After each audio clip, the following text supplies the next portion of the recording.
Hi, I am Adira. ഇന്നത്തെ വീഡിയോയിൽ നമ്മൾ LPPയിലെ മാത്തമാറ്റിക്കൽ ഫോർമുലേഷൻ ആണ് പറയുന്നത്. അപ്പോൾ ക്വസ്റ്റ്യൻ പറഞ്ഞിട്ടുണ്ടായിരുന്നു, A furniture maker has 6 units of wood and 28 hours of free time. ഒരു ഫർണിച്ചർ ഉണ്ടാക്കുന്ന ഒരാളുടെ അടുത്ത് 6 യൂണിറ്റ് വുഡ് ഉണ്ട്, അയാൾക്ക് 28 hour ഫ്രീ ടൈം ഉണ്ട്. During which he plays to make decorative screens. അയാൾ ആ സമയത്ത് ഒരു ഡെക്കറേറ്റീവ് സ്ക്രീൻസ് ഉണ്ടാക്കാനാണ് വിചാരിക്കുന്നത്. 2 models have been sold well in the past, so he wishes to restrict himself to these 2. അതായത് 2 ടൈപ്പ് മോഡൽ, 2 സ്ക്രീനിൻ്റെ മോഡൽസ് മുന്നേ നന്നായിട്ട് വിറ്റുപോയിരുന്നു. അപ്പോൾ ആ 2 മോഡൽസ് ഉണ്ടാക്കാനാണ് അയാൾ ഉദ്ദേശിക്കുന്നത്. According to his estimate, Model 1 requires 2 units of wood and 7 hours of time, while Model 2 requires 1 unit of wood and 8 hours of time. അപ്പോൾ ഓരോ മോഡലിനും വേണ്ട റിക്വയർമെൻറ്റ്സ് ആണ് ഈ പറഞ്ഞിരിക്കുന്നത്. ഒരു മോഡലിൽ ഒരു സാധനം, ഒരു ഫ്രെയിം ഉണ്ടാക്കാനുള്ള റിക്വയർമെൻറ്റ്സ് ആണ് പറയുന്നത്. The prices of the models are RS 120 and RS 80. 2 മോഡലിൻ്റെ prices തന്നിട്ടുണ്ട്. അപ്പോൾ respectively, formulate this as a linear programming problem of maximizing the sales revenue. അതായത് ഒരു ഇപ്പോൾ അയാൾ ആ ഫ്രീ ടൈമിൽ ഡെക്കറേറ്റീവ് സ്ക്രീൻസ് ഉണ്ടാക്കുന്നതിൻ്റെ ഉദ്ദേശം എന്താ? അയാൾക്ക് ലാഭം ഉണ്ടാക്കണം, കുറച്ചുകൂടി സാധാ ചെയ്യുന്ന വർക്കിനേക്കാളും കുറച്ചുകൂടി എമൗണ്ട് വേറെ എക്സ്ട്രാ ആയിട്ട് കിട്ടണം എന്നുള്ളത് കൊണ്ടാണ്. അപ്പോൾ ഈ 28 മണിക്കൂർ അയാളുടെ ഫ്രീ ടൈമിൻ്റെ ഉള്ളിൽ അയാളുടെ അടുത്തുള്ള ആ 6 യൂണിറ്റ് വുഡ് കൊണ്ട് അയാൾക്ക് മാക്സിമം പ്രോഫിറ്റ് ഉണ്ടാക്കാൻ പറ്റണം. അപ്പോൾ അതിൻ്റെ റെസ്ട്രിക്ഷൻസ് ആണ് തന്നിരിക്കുന്നത്. ഓരോ മോഡലിനും വേണ്ട യൂണിറ്റ് ഓഫ് വുഡും സമയം, എത്ര ടൈം അത് ഉണ്ടാക്കാൻ എടുക്കും എന്നുള്ളതും. അപ്പം നമുക്കിവിടെ മാക്സിമൈസ് ചെയ്യേണ്ടത് പ്രോഫിറ്റ് ആയതുകൊണ്ട് നമ്മൾ ആദ്യം നമ്മുടെ വേരിയബിൾസായ ഇവിടെ 2 വേരിയബിൾസ് വരും, 2 മോഡൽ വരുന്നുണ്ട്. X1 X2 എന്നുള്ള 2 മോഡൽ വരും. അപ്പോൾ 2 മോഡൽ വരുന്നതുകൊണ്ട് ആ 2 മോഡൽ എത്ര എണ്ണം ഉണ്ടാക്കാൻ പറ്റും എന്നുള്ളതാണ് നമ്മൾ നോക്കുന്നത്. ആ സമയത്തിൻ്റെ ഉള്ളിൽ മാക്സിമം പ്രോഫിറ്റ് കിട്ടുന്ന രീതിയിൽ. അപ്പോൾ ഏറ്റവും കൂടുതൽ ക്യാഷ് ഏതിനാണോ അതാണ് കൂടുതൽ ഉണ്ടാക്കിയാലും നമുക്ക് നല്ലത്. അപ്പോൾ അതിനനുസരിച്ച് എങ്ങനെ നമുക്കതിനെ ചെയ്യാമെന്നുള്ളതാണ് ഇവിടെ നോക്കുന്നത്. അപ്പോൾ നമ്മളിവിടെ ചെയ്യേണ്ടത് ലെറ്റ് X1 ഡിനോട്ട്. X1 ആദ്യം എന്താ ചെയ്യുന്നത്? Number of model 1 to be produced. എത്ര മോഡൽ 1ലുള്ള എത്ര ഫ്രെയിമുകൾ ഉണ്ടാക്കണം എന്നുള്ളതാണ് X1 ഡിനോട്ട് ചെയ്യുന്നത്. X2 denotes the number of model 2 to be produced. Model 2ലുള്ള എത്ര ഫ്രെയിം ഉണ്ടാക്കണം എന്നുള്ളതാണ് X2 ഡിനോട്ട് ചെയ്യുന്നത്. എന്നിട്ട് നമ്മൾ ആ എമൗണ്ട് വെച്ചിട്ട് നമുക്ക് മാക്സിമൈസ് ചെയ്യാണ് വേണ്ടത്, അല്ലേ? നമ്മുടെ പ്രോഫിറ്റ് ആണ് മാക്സിമൈസ് ചെയ്യേണ്ടത്. പ്രോഫിറ്റ് എന്ന് പറഞ്ഞാൽ എന്തായിരിക്കും? ഇപ്പോൾ മോഡൽ 1 ആണ് വെച്ചാൽ മോഡൽ 1 എത്ര എണ്ണം ഉണ്ടാക്കുന്നു അത് ഇൻറ്റു അതിൻ്റെ കോസ്റ്റ് ആണ്, അതിൽ നിന്ന് കിട്ടുന്ന വരുമാനമാണ് നമുക്ക് അവിടെ കിട്ടുന്ന എമൗണ്ട്. അപ്പോൾ 120 ആണ് ഫസ്റ്റത്തെ എമൗണ്ട് പറഞ്ഞിരിക്കുന്നത്. ഫസ്റ്റത്തെ വിറ്റഴിച്ചാൽ കിട്ടുന്ന പൈസ എന്ന് പറയുന്നത് 120 ആണ്. അപ്പോൾ 120 ഇൻറ്റു എത്ര എണ്ണം അത് ഉണ്ടാക്കുന്നുണ്ട്, ഫസ്റ്റത്തെ മോഡൽ എത്ര എണ്ണം ഉണ്ടാക്കുന്നുണ്ട് അതിനനുസരിച്ച് അതിൻ്റെ ക്യാഷ് വരുമല്ലോ. അപ്പോൾ 120 ഇൻറ്റു X1 പ്ലസ് രണ്ടാമത്തെ ക്യാഷ് എത്ര? 80 ആണ്. 80 ഇൻറ്റു X2 എത്ര എണ്ണം ഉണ്ടാക്കുന്നുണ്ട്, അപ്പോൾ ഇൻറ്റു X2. ആ ഫംഗ്ഷനെ നമുക്ക് മാക്സിമൈസ് ചെയ്യാണ് ഇവിടെ വേണ്ടത്. അപ്പോൾ നമ്മുടെ ഒബ്ജക്റ്റീവ് ഫംഗ്ഷൻ എന്ന് പറയുന്നത് maximise Z is equal to 120 X1 plus 80 X2 ആണ്. ഓക്കെ, അതെന്തുകൊണ്ടാണ് വരുന്നത്? നമുക്കിവിടെ മാക്സിമൈസ് ചെയ്യേണ്ടത് നമ്മുടെ പ്രോഫിറ്റ് ആണ് എന്നുള്ളത് കൊണ്ടാണ്. 120 എന്ന് പറയുന്നത് ഫസ്റ്റത്തെ നിന്ന് കിട്ടുന്ന പ്രൈസാണ്, ഫസ്റ്റത്തെ വിറ്റാൽ കിട്ടുന്ന പ്രൈസാണ്. X1 എന്ന് പറയുന്നത് ഫസ്റ്റത്തെ എത്ര എണ്ണം ഉണ്ടാക്കുന്നു എന്നുള്ളതാണ്. അപ്പോൾ ഇത് മാക്സിമൈസ് ചെയ്യുന്ന രീതിയിലാണ് നമുക്ക് X1ൻ്റെയും X2ൻ്റെയും വാല്യൂ കിട്ടേണ്ടത്. ഓക്കെ, അങ്ങനെ ചെയ്താലേ അയാൾക്ക് ലാഭം ഉണ്ടാവുള്ളൂ. അപ്പോൾ കൺസ്ട്രെയിൻസ് എന്തൊക്കെയാണ്? നമുക്ക് ഓരോ മോഡലും ചെയ്യാനുള്ള എത്ര ടൈം എടുക്കുന്നു എന്നുള്ളതും തന്നിട്ടുണ്ട്, എത്ര യൂണിറ്റ് ഓഫ് വുഡ് വേണമെന്നും പറഞ്ഞിട്ടുണ്ട്. നമുക്ക് ആകെ ഉള്ളത് 6 യൂണിറ്റ് ഓഫ് വുഡാണ്. അപ്പോൾ വുഡിൻ്റെ ഇത് ഒരു കൺസ്ട്രെയിൻ്റ് ആക്കുക. ടൈം 28 ഹവറാണ് ഉള്ളത്. ആ 28 ഹവറിൻ്റെ ഇത്, അതായത് ഹവേഴ്സ് ടൈമിൻ്റെ ഇത് വരുന്നതും വേറൊരു കൺസ്ട്രെയിൻ്റ് ആക്കുക. ഓക്കെ, അതാണ് ഇവിടെ ചെയ്തിരിക്കുന്നത്. ഫസ്റ്റത്തെ യൂണിറ്റ് ഉണ്ടാക്കാനുള്ളത്, ഫസ്റ്റത്തെ നമ്പർ ഓഫ് യൂണിറ്റ് പറഞ്ഞാൽ x1 ആണല്ലോ നമ്മൾ എടുത്തത്.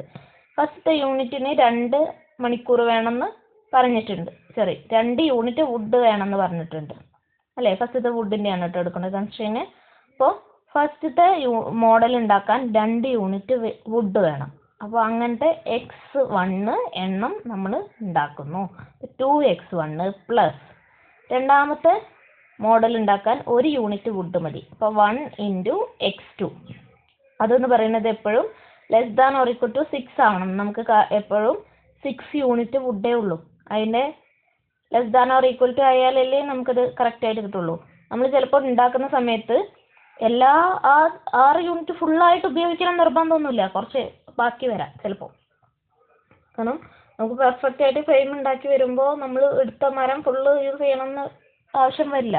ചിലപ്പോൾ ആ ബാക്കിയുള്ള അത് വെച്ച് നിങ്ങൾക്ക് പുതിയൊരു ഫ്രെയിം ഉണ്ടാക്കാൻ തികയില്ല, അതുകൊണ്ട് അതവിടെ ബാക്കി വരും. അപ്പോൾ ഇതെന്ന് പറയുന്നത് നമ്മൾ എടുക്കുന്ന വുഡിൻ്റെ അളവാണ് ഈ തന്നിരിക്കുന്നത്. എത്രത്തോളം വുഡ് ഉപയോഗിക്കുന്നതെന്നുള്ളതാണ് ഫസ്റ്റത്തെ കൺസ്ട്രെയിൻറ്റ്. അതെപ്പോഴും less than or equal to 6 ആവും. 6 യൂണിറ്റ് വുഡേ നമ്മളെടുത്തുള്ളൂ. ദെൻ രണ്ടാമത്തത് എത്ര മണിക്കൂർ നമ്മൾ അതിന് വേണ്ടി ചിലവഴിക്കുന്നു എന്നുള്ളതാണ്. ആകെ ഉള്ളത് 28 മണിക്കൂറാണ്. അപ്പോൾ 28 മണിക്കൂർ മുഴുവനായിട്ട് ഉപയോഗിക്കാം, ഇല്ലെങ്കിൽ അതിൽ കുറച്ചും വരാം. അതിൽ കൂടുതൽ ഉപയോഗിക്കാൻ നമുക്ക് യാതൊരു പോസിബിലിറ്റി ഇവിടെ ഇല്ല. അപ്പോൾ ഫസ്റ്റ് മോഡലിന് വേണ്ടത് 7 ഹവറാണ് ഒരെണ്ണം ഉണ്ടാക്കാൻ. അങ്ങനത്തെ x1 എണ്ണം ഉണ്ടാക്കണം. പ്ലസ് രണ്ടാമത്തേന് 8 മണിക്കൂർ വേണം. അങ്ങനത്തെ x2 എണ്ണം ഉണ്ടാക്കണം.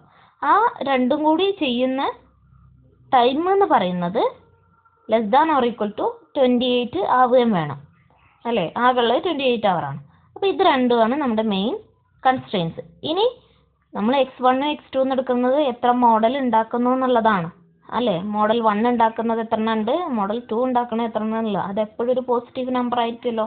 ഒന്നെങ്കിൽ 0 എടുക്കുക, ഒരു മോഡൽ ഇപ്പോൾ മോഡൽ 1 ഒറ്റൊന്നും ഉണ്ടാക്കിയിട്ടില്ല, ഫുള്ള് മോഡൽ 2 ആണ് ഉണ്ടാക്കിയെച്ചാൽ x1 0 ആവാം. പിന്നെ 1 2 അങ്ങനെയല്ലേ എടുക്കാൻ പറ്റുള്ളൂ, നെഗറ്റീവ് ഒരിക്കലും വരില്ല. അപ്പോൾ അത് നോൺ നെഗറ്റീവ് കണ്ടീഷൻസ് ആയ x1 > 0 x2 > 0 എന്നുള്ളതും കൂടെ അവിടെ വരും. അപ്പോൾ ഇതാണ് നമ്മൾ അതിനെ ഒരു LPPയുടെ ഫോർമാറ്റിലേക്ക് മാറ്റിയെടുത്തത്.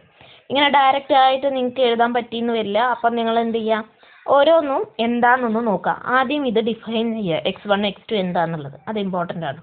ദെൻ നിങ്ങൾ നോക്കുക നിങ്ങൾക്ക് എന്താണ് മാക്സിമൈസ് ചെയ്യാനോ മിനിമൈസ് ചെയ്യാനോ എന്താണ് ചെയ്യാനുള്ളത് എന്നൊന്ന് നോക്കുക. മാക്സിമൈസ് ദ സെയിൽസ് റവന്യൂ ആണ് ഇവിടെ പറഞ്ഞിരിക്കുന്നത്. അപ്പോൾ നമുക്ക് മാക്സിമൈസ് ആണെന്ന് നമുക്കറിയാം. ഇനി മാക്സിമൈസ് ഉള്ള ഫംഗ്ഷൻ എങ്ങനെയാണ് ചെയ്യുക, എന്താണ് റവന്യൂ ആണ് ചെയ്യുന്നത്. അപ്പോൾ നമ്മൾ എമൗണ്ടുകൾ ഏതൊക്കെയാണെന്നൊക്കെ നോക്കിയിട്ട് അതിനനുസരിച്ച് ആ ഫംഗ്ഷനെ ക്രിയേറ്റ് ചെയ്യുക. ദെൻ കൺസ്ട്രെയിൻസ് ചെയ്യുമ്പോൾ ഒരു ടൈപ്പ് സാധനത്തിന്, ഇപ്പോൾ ഞാനിവിടെ എടുത്ത യൂണിറ്റിന് ഒരു കൺസ്ട്രെയിൻറ്റും ഹവേഴ്സ് ടൈം എടുക്കുന്നതിന് വേറൊരു കൺസ്ട്രെയിനാണ്. അല്ലാതെ രണ്ടും കൂടി മിക്സ് ചെയ്ത് ഒരിക്കലും ചെയ്യില്ല കേട്ടോ. യൂണിറ്റും ടൈമും കൂടി ഒരു കൺസ്ട്രെയിനിൽ വരില്ല. ഓക്കെ, അപ്പോൾ അങ്ങനെയാണ് അത് വരുന്നത്. അപ്പോൾ നിങ്ങൾ റഫായിട്ടൊന്ന് എഴുതി നോക്കിയിട്ട് ഒന്നുകൂടി ഒന്ന് ക്വസ്റ്റ്യൻ നല്ല ഡീറ്റെയിൽ ആയിട്ട് വായിച്ചിട്ട് ഫൈനലൈസ് ചെയ്തിട്ട് ഇങ്ങനെ എഴുതുക, LPPയുടെ ഫോമിലേക്ക് മാറ്റി എഴുതിയാൽ മതി. ഓക്കെ, ദെൻ നെക്സ്റ്റ് ഒരു പ്രോബ്ലം നോക്കാം. In a hospital, meals are served twice to the patients. Each gram of the first meal contains 10 units of protein and 20 units of vitamins, whereas each gram of the second meal contains 50 units of protein and 50 units of vitamins. അതായത് ഒരു ഹോസ്പിറ്റലിൽ 2 സമയം ഭക്ഷണം കൊടുക്കുന്നുണ്ട് പേഷ്യൻസിന്. അപ്പോൾ ഓരോ time കൊടുക്കുന്ന ഫസ്റ്റ് മീലിലും സെക്കൻഡ് മീലിലും കൊടുക്കുന്ന ആ ഫുഡിലുള്ള പ്രോട്ടീൻ്റെയും വൈറ്റമിൻസിൻ്റെയും അളവ് നമുക്ക് സെപ്പറേറ്റ് തന്നിട്ടുണ്ട്. In A days meal each patient should get at least 50 units of vitamins and 60 units of protein. അതായത് ഒരു ദിവസത്തെ മീലിൽ ഒരു പേഷ്യൻറ്റിന് മിനിമം 50 യൂണിറ്റ് വൈറ്റമിനും 60 യൂണിറ്റ് പ്രോട്ടീനും കിട്ടിയിരിക്കണം. അപ്പോൾ അതാണ് നമ്മുടെ കണ്ടീഷൻ വരുന്നത്. The problem is to determine the amount of the 2 meals with the minimum amounts of the two meals with the minimum cost when the cost of each gram of the first meal is Rs 6 and that of the second is Rs 5. അതായത് ഓരോ മീലിൻ്റെയും cost ഇവിടെ തന്നിട്ടുണ്ട്. Meal of each ഗ്രാമിൻ്റെ, ഓരോ ഗ്രാമിൻ്റെയും മീലിനുള്ള first മീലിൻ്റെ cost 6 രൂപയാണ്, രണ്ടാമത്തെ മീലിൻ്റെ 5 രൂപയാണ്. അപ്പോൾ കോസ്റ്റ് മിനിമൈസ് ചെയ്യുന്ന രീതിയിൽ നമുക്ക് ഒരു ദിവസം ഒരു പേഷ്യൻറ്റിന് 50 യൂണിറ്റ്സ് ഓഫ് വൈറ്റമിൻസും 60 യൂണിറ്റ്സ് ഓഫ് പ്രോട്ടീനും മിനിമം കിട്ടുന്ന രീതിയിൽ നമുക്കിതിനൊരു LPP ആയിട്ട് ഫോം ചെയ്യണം. അതാണ് പറഞ്ഞിരിക്കുന്നത്. Present the problem in the linear programming problem. അപ്പം നമുക്കിവിടെ മിനിമൈസേഷൻ പ്രോബ്ലമാണ് അല്ലേ, നമ്മളെ കോസ്റ്റ് മിനിമൈസ് ചെയ്യാനാണ് പറഞ്ഞിരിക്കുന്നത്. എക്സ്പെൻസിനെ മിനിമൈസ് ചെയ്യണം. അപ്പോൾ മിനിമൈസ് ആണ്. ദെൻ നമ്മൾ ഒബ്ജക്റ്റീവ് ഫംഗ്ഷൻ എന്താ, z is equal to എന്തിനെയാണ് മിനിമൈസ് ചെയ്യേണ്ടത്, നമുക്ക് മിനിമൈസ് ചെയ്യേണ്ട സാധനം കോസ്റ്റ് ആണ്. അപ്പോൾ ആദ്യം x1 x2 എന്താണെന്ന് അറിയണം. ഇവിടെ x1 എന്ന് പറയുന്നത്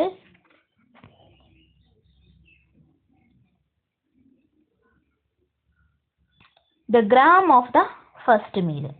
ഗ്രാമിനനുസരിച്ചാണ് എമൗണ്ട് വരുന്നത്. അതായത് 1 ഗ്രാമിനാണ് 6 റുപ്പീസ് വരുന്നത് ഫസ്റ്റ് മീലിന്, 1 ഗ്രാമിനാണ് 5 റുപ്പീസ് വരുന്നത് രണ്ടാമത്തെ മീലിന്. അപ്പോൾ ഗ്രാമിനനുസരിച്ചാണ് എമൗണ്ട് കൂടുക കുറയുക എന്നുള്ളത് തീരുമാനിക്കുന്നത്. അപ്പോൾ x1 x2 എന്ന് പറയുന്നത് എത്ര ഗ്രാമാണ്, ഫസ്റ്റ് മീലിൽ എത്ര ഗ്രാമാണ് എന്നുള്ളത് x1ഉം സെക്കൻഡ് മീലിന് എത്ര ഗ്രാമാണ് എന്നുള്ളത് x2 ആണ്. അപ്പോൾ നമുക്ക് ഫംഗ്ഷൻ എന്ന് പറയുന്നത് എന്ത് വരും, 6x1 + 5x2നെ ആ എമൗണ്ടിനെ മിനിമൈസ് ചെയ്യുക എന്നുള്ളതാണ് നമ്മുടെ ഫംഗ്ഷനായിട്ട് വരിക. Then here the objective function is to minimize z is equal to 6x1 + 5x2. Subject to constraints ആണ് ഇമ്പോർട്ടൻ്റ്. ഫസ്റ്റത്തെ കൺസ്ട്രെയിൻ വരുന്നത് പ്രോട്ടീൻസിൻ്റെ, ഇത് പ്രോട്ടീനിന് അനുസരിച്ചിട്ടുള്ളതാണ് പ്രോട്ടീന്. രണ്ടാമത്തത് വൈറ്റമിൻസ്. അപ്പോൾ ഒരു ദിവസം മിനിമം 50 വൈറ്റമിൻ വരണം, ഫസ്റ്റത്തെ 60 പ്രോട്ടീൻ വരണം ഒരു പേഷ്യൻറ്റിന് എന്നാണ്, അത്രയെങ്കിലും കിട്ടണം എന്നാണ് പറഞ്ഞിരിക്കുന്നത് മെയിലിൽ.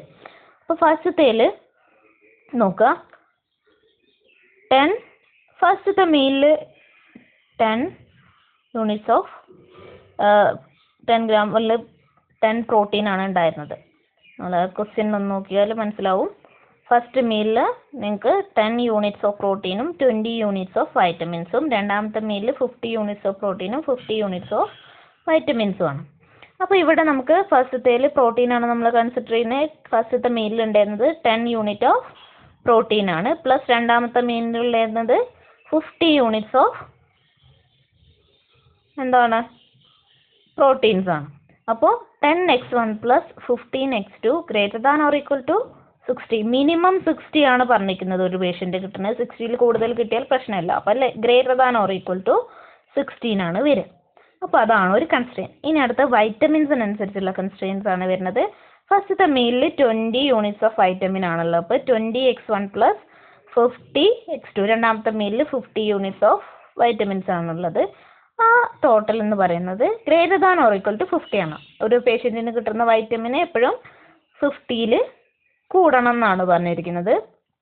50 മിനിമം 50 ആവണം. അപ്പോൾ > 50 ആവണം. അപ്പോൾ അത് രണ്ടാമത്തെ കൺസ്ട്രെയിൻസ്. ഇനി x1 x2 എടുക്കുന്നത് എന്താ, ഫസ്റ്റ് മീലിലും സെക്കൻഡ് മീലും കൊടുക്കുന്ന ഗ്രാംസ് ആണ് പറഞ്ഞിരിക്കുന്നത്. എത്ര ഗ്രാം കൊടുക്കുന്നുണ്ട് എന്നുള്ളതാണ് പറഞ്ഞത്. ഗ്രാം ഒരിക്കലും നെഗറ്റീവ് ആവില്ല. അപ്പോൾ x1 x2 > 0 ആണ്. ഓക്കെ, അപ്പോൾ ഇങ്ങനെയാണ് നമ്മളിതൊരു LPPയിലേക്ക് ഫോം ചെയ്യുന്നത്. ഓക്കെ, ഫസ്റ്റത്തെ പ്രോബ്ലം നമ്മൾ ഫർണിച്ചർ പ്രോബ്ലം എന്ന് പറയാം, ഇത് ഡയറ്റ് പ്രോബ്ലം എന്ന് പറയും. ഓക്കെ, ദെൻ അടുത്തൊരു ക്വസ്റ്റ്യൻ നിങ്ങൾക്ക് ചെയ്യാനുള്ളതാണ്. A firm manufacture 3 products A, B and C making profit Rs 3, 2 and 4 respectively. The firm has 2 machines M1, M2. The product requires 4 hours of product A requires 4 hours of machine M1 and 2 hours of machine M2. The product B requires 3 hours of machine M1 and 2 hours of machine M2. The product C requires 5 hours of machine M1 and 4 hours of machine M2. The machines M1 and M2 have 200 and 2000 and 2500 machine hours respectively. The firm must manufacture 100 A's, 200 B's and 50 C's, but not more than 150 A's to avoid loss. Set this as a linear programming problem. ഇവിടെ നോക്കുക, മൂന്ന് പ്രൊഡക്റ്റുകളെ പറ്റി പറയുന്നുണ്ട്. Then 2 മെഷീൻസിനെ പറ്റി പറയുന്നുണ്ട്. അപ്പോൾ കൃത്യമായിട്ട് മനസ്സിലാക്കിയിട്ട് പ്രോബ്ലം LPPയിലേക്ക് മാറ്റാം. ഓക്കെ, അത് വർക്കായിട്ട് ചെയ്യാം.